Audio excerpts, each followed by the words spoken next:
नमस्कार साथियों, वेदांत एकेडमी के डिजिटल प्लेटफॉर्म पर आपका स्वागत है।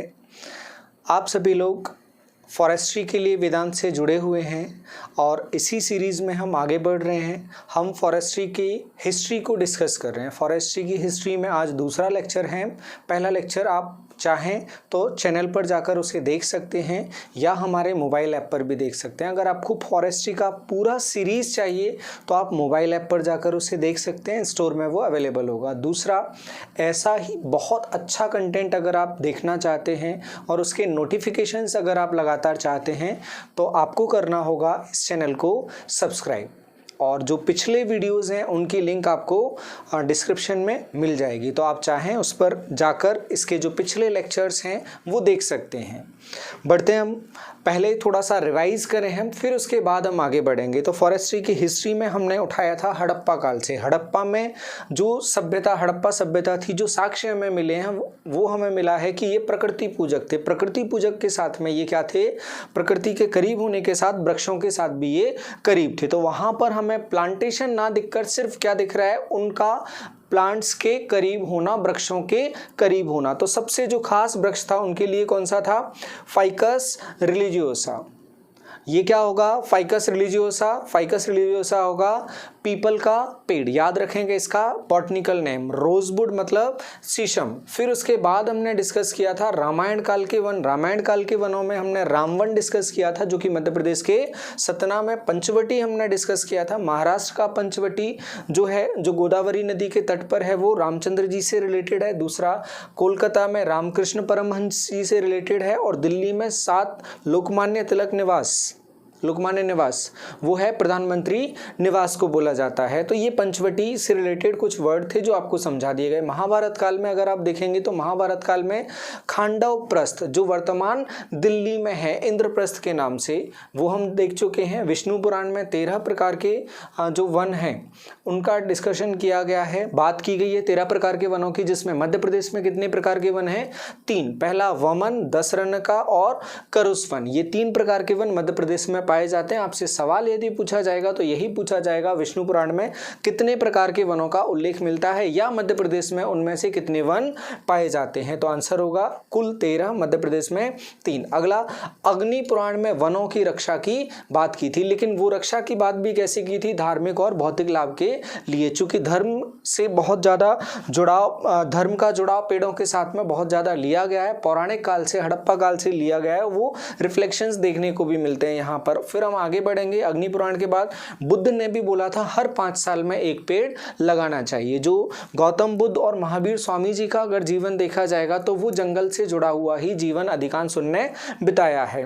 फिर आर्य क्या थे? जो आर्य थे भारत में, वो प्रकृति पूजक थे, वो प्रकृति के बहुत करीब रहते थे। तो वनों का प्रबंधन की बात लेकिन उन्होंने नहीं की, या उनके समय पर, आर्यों के समय पर उन्हें प्रबंधन की जरूरत नहीं पड़ी थी, मैनेज करने की जरूरत नहीं पड़ी थी, इतना सारा फॉरेस्ट पहले से था। ऋग्वेद में देखें पंचनद वनों का उल्लेख मिलता है, और वो पंचनद वन कहां पर है? पंजाब के आसपास का जो क्षेत्र है। पूर्व भारत में अगर प्राचीन में हम बात करेंगे तो जो फॉरेस्ट का अधिकांश हिस्सा होगा वो होगा भारत के उत्तरी भाग में, पंजाब के आसपास वाले क्षेत्र में, कश्मीर के आसपास वाले क्षेत्र में। फिर इसके बाद महावन, श्रीवन और तपोवन, 3 प्रकार के वनों का उल्लेख उस समय पर मिलता है। महावन जो प्राकृतिक हैं, बड़े फॉरेस्ट जो होते थे उन्हें महावन कहा जाता था, संरक्षित रहते थे। श्रीवन कौन से? श्री मतलब खास तरह के, जिनसे प्रोडक्शन लिया जा रहा है, चाहे आवश्यकता की लकड़ी हो, समृद्धि के सूचक इनको माना जाता था, उत्पादन इनसे लिया जाता था। तपोवन क्या होते? जहां पर तप और तपस्या की जाती थी, जो धर्म से जुड़े रहते थे। जो 4 जीवन के भाग बनाए गए थे उसमें चौथा जो था वो वानप्रस्थ या संन्यास आश्रम जो था, तो वो संन्यास कहाँ के लिए लिया जाता था? वनों के लिए लिया जाता था।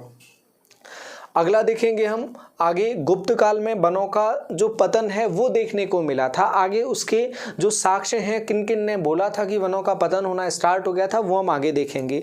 लगभग 18 कानून जो थे चंद्रगुप्त मौर्य के समय पर बनाए गए थे, लेकिन उनने उनको लिपिबद्ध नहीं करवाया था, राइट डाउन नहीं करवाया था। वो जो कानून थे, ज्यादातर कानून राइट डाउन करवाए थे अशोका ने। और इसमें जो खास कानून था 1879 में जो एलिफेंट प्रोटेक्शन एक्ट है वो लाया गया, और भारत में, स्वतंत्र भारत में 1992 में लाया गया। वो यहाँ पर 1879 में देखने को मिला था आगे चलकर, लेकिन यहाँ पर जो हाथियों के लिए कानून बनाया गया था वहाँ मृत्युदंड की व्यवस्था की गई थी, लेकिन यहाँ पर प्रोटेक्शन के लिए ना बनाकर, संरक्षण के लिए ना बनाकर यहाँ पर बनाया गया था उनका सैन्य महत्व या युद्ध में जो महत्व था उसको लेकर किया गया था। पब्लिश करवाए थे ज़्यादातर अशोका ने। अब हम आगे चलेंगे, थोड़ा सा आगे बढ़ेंगे, हेनसांग में आ जाते हैं। हेनसांग पर जब हम पहुंचेंगे तो हमें पता चलता है हेनसांग ने हर्षवर्धन के समय पर भारत को विजिट किया था, और भारत को विजिट किया था इनने उत्तर वाला जो क्षेत्र था वहां पर विजिट किया था। जो लौटते में जो लूटपाट इनके साथ हुई थी वो वाकया बड़ा फेमस माना जाता है। तो हेनसांग ने जो वर्णन किया, बातें की, वो बातें की डेसिकेशन की, कि वनों का डेसिकेशन स्टार्ट हो गया था। डेसिकेशन मतलब होता है पूर्ण निर्जलीकरण। निर्जलीकरण मतलब ड्राइनेस यहाँ पर आना स्टार्ट हो गया था, जैसा राजस्थान के लगे हुए क्षेत्र में दिखता भी है। जो राजस्थान और पंजाब का लगा हुआ क्षेत्र है वहाँ पर दिखता भी है कि ड्राइनेस वहाँ पर लगातार बढ़ती जा रही है। जो फॉरेस्ट है वो लगातार समाप्त होते जा रहे हैं। तो पंजाब उस कैटेगरी में है और हरियाणा उस कैटेगरी में जो सबसे कम फॉरेस्ट वाले स्टेट हैं भारत के अंदर। और एक समय था जब हम यहाँ पर बात कर रहे हैं सबसे ज़्यादा फॉरेस्ट वहाँ पर थे, लेकिन हेनसांग ने क्या बोला, वहाँ पर डिफॉरेस्टेशन स्टार्ट हो गया था। तो निर्जलीकरण भी देखा गया वहाँ पर हेनसांग के द्वारा, और डिफॉरेस्टेशन भी देखा गया। डिफॉरेस्टेशन मतलब मोटा मोटा अभी हम यहाँ लेकर चलेंगे कि फॉरेस्ट को लगातार क्या होना, उत्पादन कम होते जाना, काटे जाना, उसको फिर से प्लांटेशन नहीं किया जाना, उत्पादन के हिसाब से बस काटते रहना।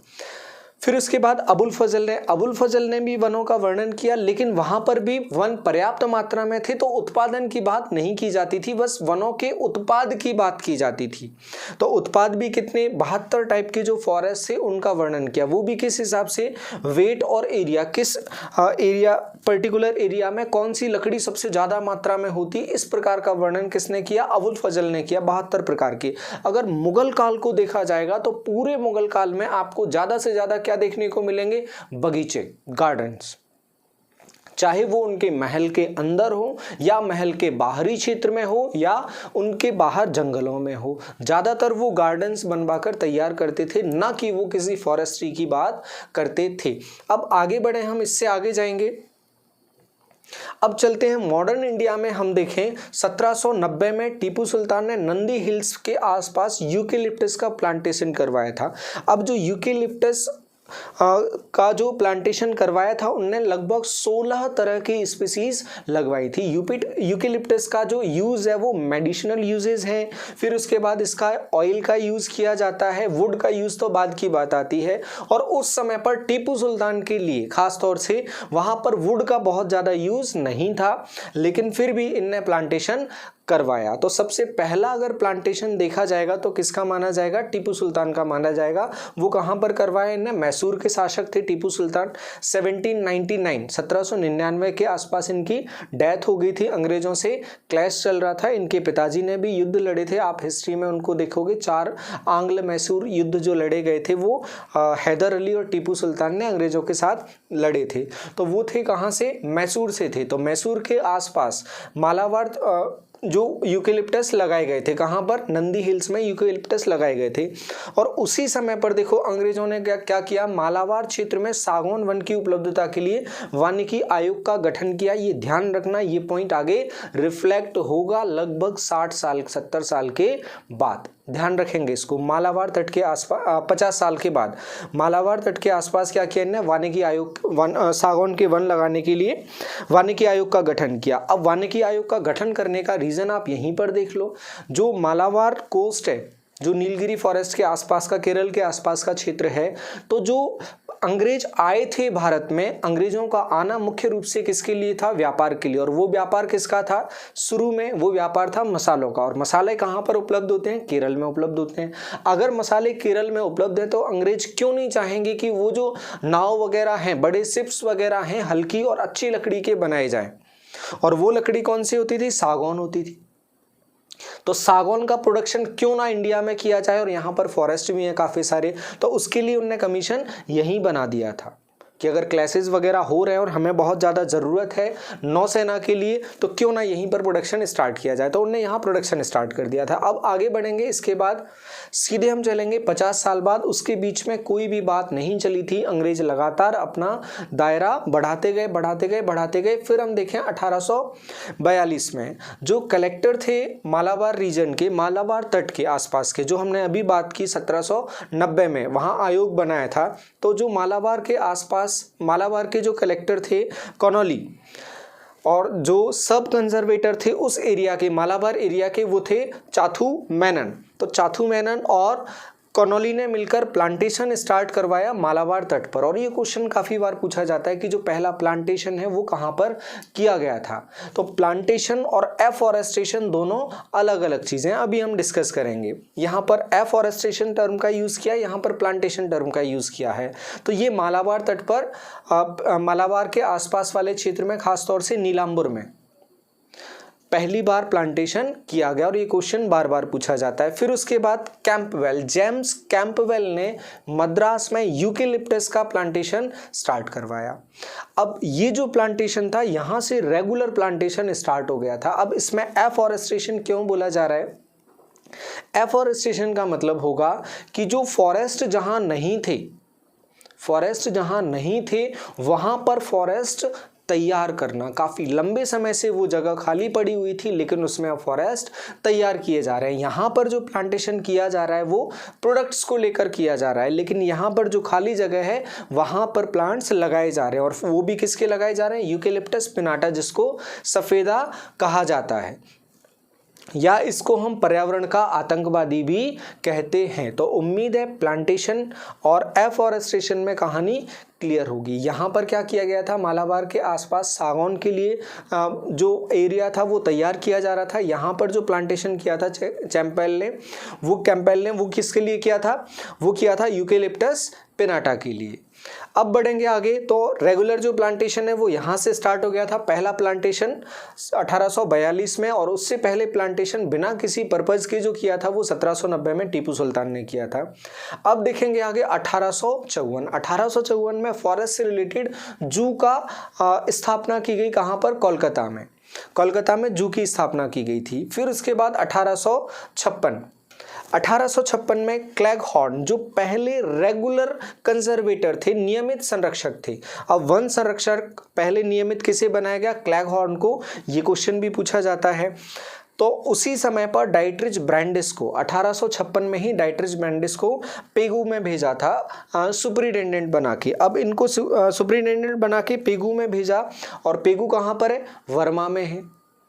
पेगू वर्मा में स्थित है, ये ध्यान रखेंगे हम। और डाइट्रिच ब्रांडिस का नाम ध्यान रखेंगे, बहुत बड़ी शख्सियत है, खास तौर से इंडियन फॉरेस्ट्री के मामले में अगर देखा जाएगा तो ये बड़े भले मानुस थे। इनके बारे में अपन आगे बात करेंगे। अगर डाइट्रिच ब्रांडिस की हम बात करेंगे तो साथ में हमें बात करनी पड़ेगी टोंगिया फॉरेस्ट्री की। और ये टोंगिया फॉरेस्ट्री कहाँ, कब, अगर पूछा जाता है कि इंट्रोड्यूस कब की गई थी, तो हमारा आंसर होगा 1856 में। पहले नियमित संरक्षक कौन थे? तो आंसर होगा क्लैगहॉर्न। अब देखें टोंगिया फॉरेस्ट्री क्या है। जो ब्रांडिस थे, ब्रांडिस को पहले वर्मा में रखा गया। वर्मा के बाद फिर बांग्लादेश आए। वर्तमान उस समय पर वो पूरा भारत हुआ करता था, रंगून जिसको बोला जाता है, म्यांमार जो है क्षेत्र, वहाँ पर पेगू में रखा गया था। पेगू के बाद 1856 में वर्मा के बाद ये चटगांव पहुँचे 1870, और उसके बाद ये भारत आए थे, और भारत में इनने तमाम कार्य किए थे। अब पहले हम डिस्कस करें डाइट्रिच ब्रांडिस के बारे में। काफ़ी ज़्यादा क्वेश्चंस पूछे जाते हैं, लगभग हम मानकर चलें हर एक पेपर में एक क्वेश्चन डाइट्रिच ब्रांडिस के आसपास जरूर पूछा जाता है। तो बहुत इंपॉर्टेंट टॉपिक है डाइट्रिच ब्रांडिस। इनके जीवन के बारे में समझ लें। इनका जो जन्म हुआ था वो बॉन में हुआ था। जन्म इनका बॉन जर्मनी में हुआ था। फिर उसके बाद जन्म के बाद मृत्यु अगर देखें 1907 में, और 1905-06 के आसपास ये उस टाइम पर भी इंडिया में थे डाइट्रिच ब्रांडिस। फिर नेशनलिटी के हिसाब से ये जर्मन थे, लेकिन काम किसके लिए करते थे? ब्रिटिश के लिए करते थे। जर्मन और ब्रिटिश में जब कॉन्फ्लिक्ट हुआ, हल्का सा कॉन्फ्लिक्ट हुआ बॉन्ड को लेकर, तब उन्हें इंडिया से रिटायरमेंट लेना पड़ा। ये बात हम ध्यान रखेंगे। 1883 में 1883 में रिटायरमेंट का रीज़न था दोनों का कॉन्फ्लिक्ट, आमने सामने आना, बॉन्ड जर्मनी और ब्रिटेन का। फिर देखें इनकी खास चीज़ें क्या थी, तो ब्रिटिश सिविल सर्विसेज बर्मा में इनने स्टार्ट की थी 1956 में। ये सब ब्रिटिश सर्विस से गए थे 1956 में ये भारत आकर, फिर वहाँ पर सर्विस दी अपनी, वहाँ के बाद बांग्लादेश में सर्विस दी, फिर इंडिया में सर्विस दी। यूरोप ये वापस चले गए थे 1883 में, लेकिन इंडिया से लगाव इनका लगातार रहा था और वापस आके इनने इंडिया में बुक लिखी थी। कौन सी? इंडियन ट्रीज 1906, और डेथ याद रखेंगे 1907 में इनकी डेथ हुई थी। तो इंडिया से जो लगाव था इनका वो बहुत ज़्यादा हो गया था। यहाँ का जो क्लाइमेट था उसको बहुत अच्छी तरह से समझते थे। अब अच्छी तरह से समझने के क्लाइमेट की अगर हम बात करें तो क्लाइमेट यहाँ का ज़्यादातर जो पार्ट है वो किस में आ जाता है? ट्रॉपिकल फॉरेस्ट्री में आ जाता है। ये कहाँ रहे? वर्मा से आकर ये बांग्लादेश, और बांग्लादेश से आके ये साउथ इंडिया में रहे, मद्रास के आसपास रहे, और मद्रास के आसपास जो रीजन है, जो क्षेत्र है, वो ट्रॉपिकल एरिया आता है। तो इनने जो फॉरेस्ट्री के बारे में जानकारी दी, वो जानकारी दी ट्रॉपिकल फॉरेस्ट्री के बारे में, उष्णकटिबंधीय वनों के बारे में इनने जानकारी दी। फिर उसके बाद एक स्पेसिफिक टर्म इनने दिया, साइंटिफिक फॉरेस्ट्री। इनने नहीं दिया, इनसे अटैच या जुड़ा हुआ माना जाता है। फादर ऑफ साइंटिफिक फॉरेस्ट्री किसे बोला जाता है? डाइट्रिच ब्रैंडिस को बोला जाता है। या फादर ऑफ ट्रॉपिकल फॉरेस्ट्री किसे बोला जाएगा? डाइट्रिच ब्रैंडिस को बोला जाएगा। अब इनसे एक नाम और जुड़ा है, वो है टोंगिया फॉरेस्ट्री। लेकिन टोंगिया फॉरेस्ट्री से पहले हम साइंटिफिक फॉरेस्ट्री को समझ लें। ट्रॉपिकल जो फॉरेस्ट हैं वो हमारे फॉरेस्ट टाइप में हम बहुत डिटेल में डिस्कस करने वाले हैं कि जो 0 डिग्री के आसपास के जो फॉरेस्ट होते हैं, जिनको अभी हम ट्रॉपिकल बोल रहे हैं, उनकी क्या प्रॉपर्टीज होती है, वहां पर कौन सी स्पीसीज पाई जाती हैं, टेम्परेचर, ह्यूमिडिटी वगैरह क्या रहता है, सब हम डिटेल में बात करेंगे। लेकिन पहले हम बात करते हैं साइंटिफिक फॉरेस्ट्री की। अब साइंटिफिक फॉरेस्ट्री क्या होता है? जब पहले डाइट्रिच ब्रैंडिस यहाँ पर थे इंडिया में, तो उनने देखा कि यहाँ पर जो फॉरेस्ट हैं वो फॉरेस्ट कैसे हैं? रैंडम फॉरेस्ट हैं, या यहाँ पर फॉरेस्ट का कोई भी ध्यान नहीं रखता है, या हम यूं कहें जो ज़्यादातर फॉरेस्ट है वो किसके फॉर्म में है? वो जंगल के फॉर्म में है, जंगल के फॉर्म में है। और इसका जो रीजनरेशन है, अपने आप जो पुनरुत्पादन है वो अपने आप चलता रहता है, प्राकृतिक रूप से चलता रहता है। प्रकृति से अगर आग भी लग गई या किसी भी तरह से नुकसान हो गया तो वापस वहां पर अपने आप वन आ जाते हैं। तो जो भारत में उन्होंने देखा वो ज़्यादातर प्राकृतिक वन देखे। अब प्राकृतिक वन में क्या होगा? प्राकृतिक वन में जो प्रकृति ने वन बनाए हैं वहां पर जो भी सीड पड़ जाएगा, कहीं से भी सीड आकर उड़कर, पत्ते गिरकर, टहनियाँ गिरकर, तो वहां वो प्लांटेशन, जर्मिनेशन स्टार्ट हो जाता है, प्रोपगेशन हो जाता है, प्लांट्स हो जाते हैं। अब देखें, अगर हम बात करें इस एरिया की, हम बात करें इस एरिया को हमने रैंडम ले लिया, ये साइट ले लिया हमने, हमें इस पर रिसर्च करना है। इसमें हमने रिसर्च देखा ये प्राकृतिक वन है। प्राकृतिक वन में क्या होगा? ह्यूमन का इंटरफियर या मैनेजमेंट जैसी कोई भी बात नहीं होगी, नेचुरल फॉरेस्ट है। अब जो फॉरेस्ट का जो पेड़ों का लगना है वो इस तरह से रहेगा, रैंडम, कोई भी कहीं भी तितर बितर, कहीं पर देखा हमने कुछ झुंड लगा हुआ है, कहीं देखा हमने दूर दूर बहुत पेड़ लगे हुए हैं, तो बहुत रैंडम तरीके से पहली चीज पेड़ लगे रहते हैं। दूसरी, जो फॉरेस्ट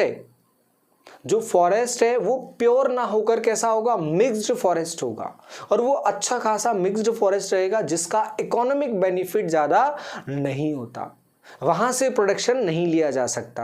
अब वहां से प्रोडक्शन नहीं लेंगे तो फिर इसका मीनिंग भी क्या रहेगा? क्योंकि अंग्रेजों को तो ज्यादातर किस चीज से मतलब था? प्रोडक्शन से मतलब था, जितना ज्यादा हो सके उतना ज्यादा प्रोडक्शन लें, इसको मैनेज करें। अब इसके साथ में अगर मैनेजमेंट डाल दिया जाएगा, मैनेजमेंट डालेंगे, जैसे ही फॉरेस्ट मैनेजमेंट इसके साथ में हम डालेंगे तो ये कैसे हो जाएंगे? नेचुरल से कैसे फॉरेस्ट हो जाएंगे? ये हो जाएंगे scientific forest. Scientific forest, in scientific forest में क्या कहानी जुड़ जाएगी जिसकी वजह से इनको साइंटिफिक बोला जाएगा, वो हम समझते हैं क्या जुड़ जाएगी। पहली चीज यहां पर क्या थी? तितर बितर तरीके से, रैंडम तरीके से लगा दिए थे, तो इनको क्या किया जाएगा? एक प्रॉपर मैनर में, एक प्रॉपर गैप में प्लांट्स को लगाया जाएगा। इस तरह से प्लांटिंग कुछ करना जिससे जो वेजिटेशन है इनका वो प्रॉपर हो और जो न्यूट्रिशन है वो बड़ा प्रॉपर हो, इनको जो पोषण मिले वो अच्छे तरीके से मिल जाए और इनकी जो वृद्धि है वो बड़े आराम से और बहुत अच्छे तरीके से हो जाए। एक तो ये चीज़ पैटर्न का इनने ध्यान रखा, गैप वगैरह का ध्यान रखा, न्यूट्रिशन का इनका ध्यान रखा। दूसरा इनने किया, प्योर फॉरेस्ट बनाने की कोशिश की। प्योर फॉरेस्ट में क्या होगा, 80% प्लस जो स्पीसीज होगी वो लगभग एक ही तरह की होगी। अगर एक ही तरह की स्पीसीज होगी तो उसका जो प्रोडक्शन है वो बड़े आराम से लिया जा सकता है। कैसे, जैसे अभी हमने देखा था इनका टारगेट क्या था, सागौन उगाना। सागौन उगाना किसके लिए, जो हल्की लकड़ी है, सागौन मजबूत लकड़ी है, वो जहाज वगैरह निर्माण के लिए तैयार करेंगे, वहां पर यूज करेंगे। तो प्योर फॉरेस्ट उगा लेंगे, एक ही टाइप की जो प्रजाति है वो 80% से ज्यादा होगी, उन्हें प्योर फॉरेस्ट बोल दिया जाएगा। तो प्योर फॉरेस्ट तैयार करना। फिर उसके बाद और किन चीजों का ध्यान रखेंगे, फिर वो ध्यान रखेंगे जो प्लांटेशन किया जाए उस प्लांटेशन में प्रोडक्शन का ध्यान रखा जाए कि हमें प्रोडक्शन रेगुलरली मिलता रहे। अब प्रोडक्शन रेगुलरली कब मिलेगा, रेगुलरली जैसे आपने सागौन लगाया तो वो 10 साल के करीब हम मान के चलें तैयार होगा, तो 10 साल तक कौन वेट करेगा। तो फिर क्या किया जाता है, अब यहाँ पर टर्म आप सुनना, अनइवन एज्ड,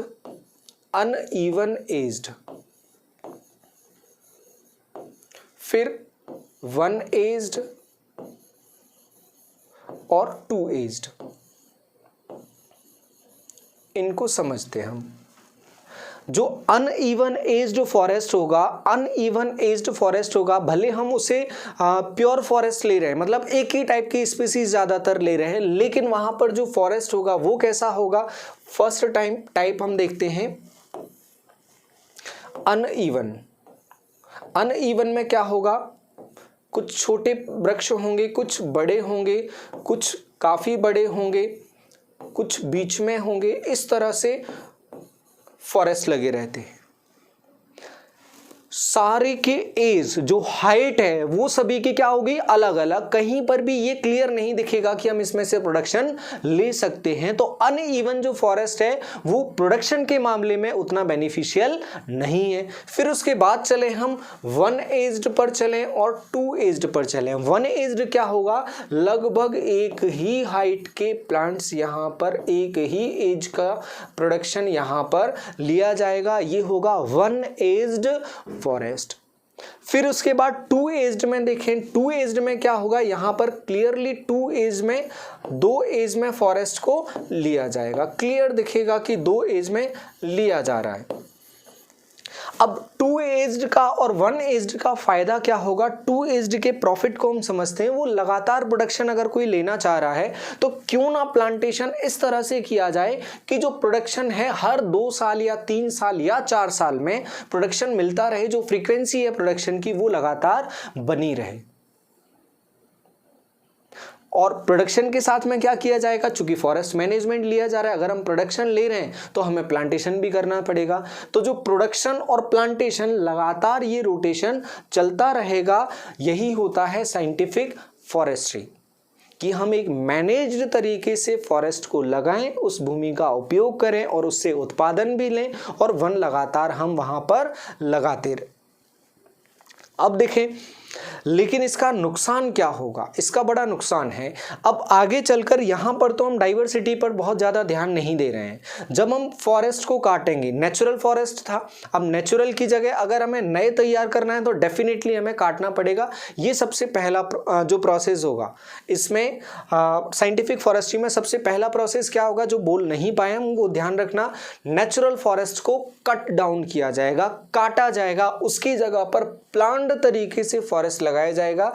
चाहे अनइवन तो नहीं लगाएंगे क्योंकि मैनेजमेंट कर रहे हैं, वन एज्ड लगाएंगे या टू एज्ड लगाएंगे, 3 एज्ड लगाएंगे, ऐसे प्लांट जहां पर प्रोडक्शन लगातार लिया जाए और प्लांटेशन लगातार चलता रहे। अब आते हैं इसके लॉसेस पर, डीमेरिट्स पर। बड़ा खास डीमेरिट है, जो बायोडाइवर्सिटी है उसका बड़ा लॉस होता है। जो नेचुरल हैबिटेट है, कुछ प्लांट्स के लिए भी, वनस्पतियों वेजिटेशंस जो है उसके लिए भी वो क्या हो सकता है, नेचुरल हैबिटेट हो सकता है। दूसरा जो तमाम बर्ड्स हैं उनके लिए भी, जो वाइल्ड लाइफ है उनके लिए भी, सभी के लिए वो नेचुरल हैबिटेट हो सकता है या हैबिटेट ही हो सकता है। अगर हम यहाँ से फॉरेस्ट को हटाएंगे, बार बार हम प्रोडक्शन ले रहे हैं, प्लांटेशन कर रहे हैं, छोटे पौधे हो रहे हैं, बड़े पौधे हो रहे हैं, तो वहाँ प्रॉब्लम जाएगा। जो हैबिटेट्स है, लोग जो जीव जंतु हैं वहाँ पर निवास कर रहे हैं, उनके जीवन पर खतरा हो जाएगा और काफ़ी सारी प्रजातियाँ वहाँ से विलुप्त होना स्टार्ट हो जाएंगी, जैसा कि वर्तमान में हो भी रहा है। उसके बाद अभी जो 20th सेंचुरी है, हमें IUCN ने जो रेड डाटा बुक है वो बनाकर तैयार करके दी है। उसमें हजारों प्रजातियां शामिल हैं, जिसमें वाइल्ड लाइफ भी शामिल है और जो वनस्पतियां हैं वो भी शामिल हैं, तो सभी शामिल हैं उसमें। वो सब इन्हीं की वजह से हो रहा है चीज़ें कि मैनेजमेंट के चक्कर में हम डाइवर्सिटी को कहीं ना कहीं इग्नोर करते जा रहे हैं। वापस चलते हैं हम अपने टॉपिक पर। तो फादर ऑफ साइंटिफिक फॉरेस्ट्री किसको कहा जाएगा? डाइटरेच ब्रैंडिस को कहा जाएगा। फादर ऑफ ट्रॉपिकल फॉरेस्ट्री किसे कहा जाएगा? डाइटरेच ब्रैंडिस को कहा जाएगा। फादर ऑफ टोंगिया फॉरेस्ट्री किसे कहा जाएगा? वो भी डाइटरेच ब्रैंडिस को कहा जाएगा। और डाइटरेच ब्रैंडिस कब रिटायर हुए थे इंडिया से? 1883 में रिटायर हुए थे। आए कब थे इंडिया में? 1856 में आए थे। अब ये ध्यान रखना 1856 किसका टाइम है और 1857 की घटना को भी ध्यान रखना। वो कौन सा समय था? डलहौजी, लॉर्ड डलहौजी का समय था। लॉर्ड डलहौजी ने इनको लेकर आए थे और इनको भेजा था वर्मा। अब इनने जो टर्म दिया टोंगिया फॉरेस्ट्री, इनसे जो ज़्यादा एक और टर्म जुड़ा है वो है टोंगिया फॉरेस्ट्री। टोंगिया फॉरेस्ट्री, जो टोंगिया वर्ड है, सबसे पहले कहाँ पर यूज में आया? वो आया वर्मा में यूज में। वर्मा कहाँ? नॉर्थ इंडिया के आगे जो म्यांमार है उसी को वर्मा कहा जाता था, रंगून कहा जाता था। तो टोंगिया जो शब्द है वो कहाँ का शब्द है? वर्मा का शब्द है, ये ध्यान रखेंगे। फिर आगे हम बढ़ेंगे, कब स्टार्ट किया गया? जैसे ही डाइटरेच ब्रैंडिस वहाँ पर पहुँचे, वहाँ पर इनने टोंगिया फॉरेस्ट्री स्टार्ट की। अब टोंगिया फॉरेस्ट्री है क्या? अब इसको समझें, ये लगभग झूम कृषि प्रकार की एक कृषि है या ये एक एग्रो फॉरेस्ट्री का टाइप है।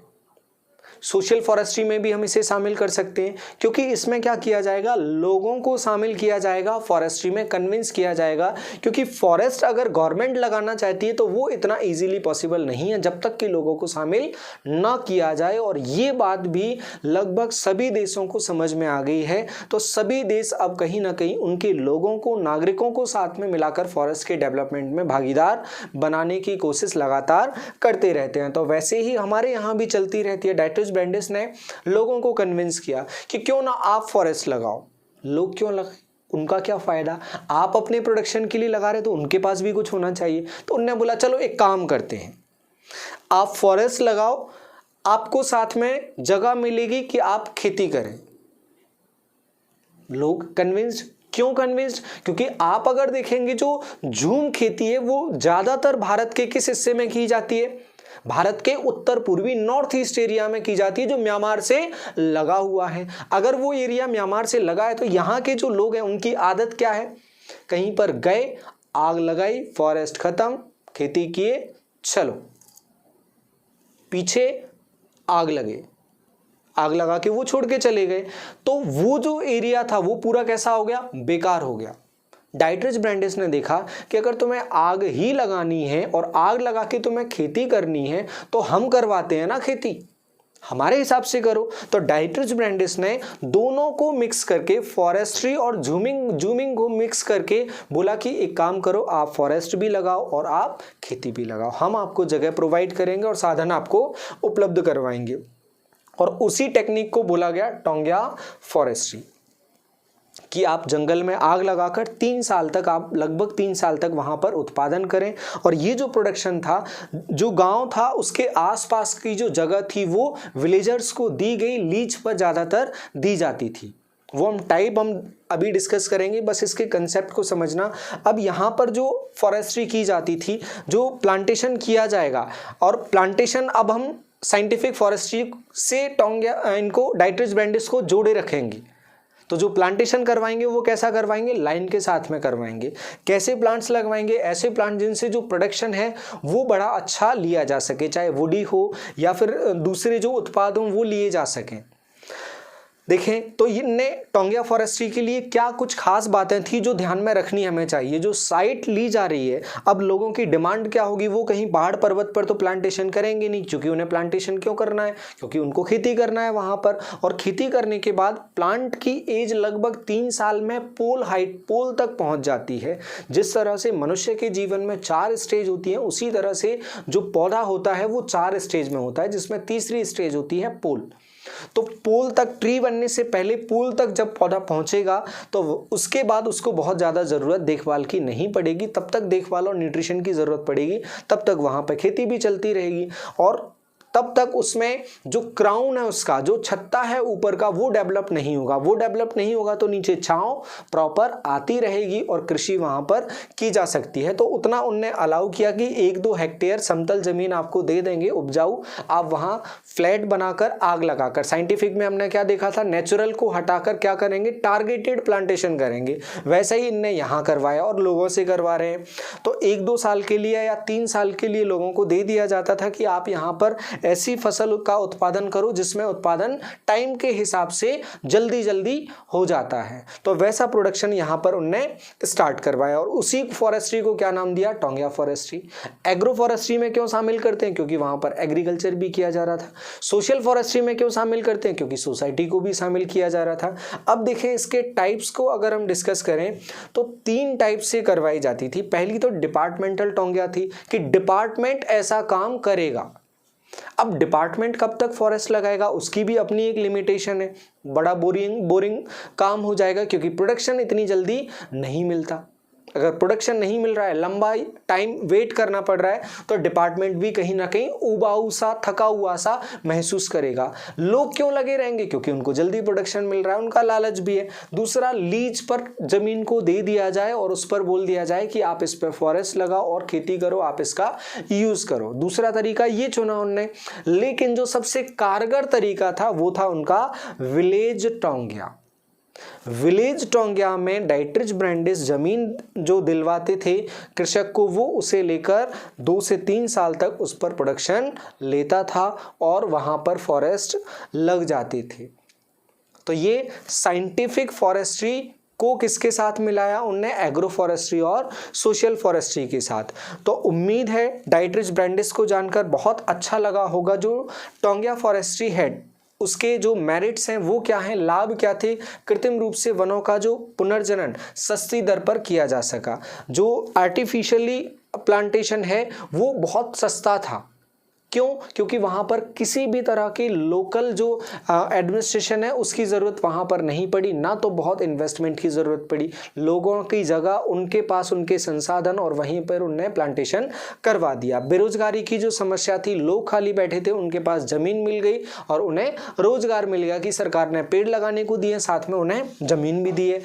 भूमि का बेहतर उपयोग हुआ। जो बेकार ज़मीन पड़ी थी, जहाँ पर प्राकृतिक वन थे, क्योंकि यहाँ प्रोडक्शन से देखा जा रहा है जो प्राकृतिक वन थे उनसे कोई उत्पाद नहीं मिल रहा था, अब क्या कृषि उत्पाद भी मिल रहा है और वन उत्पाद भी मिल रहा है, तो क्या बोलेंगे, उसका बेहतर उपयोग किया गया। तो वन विभाग के लाभ अलग होंगे।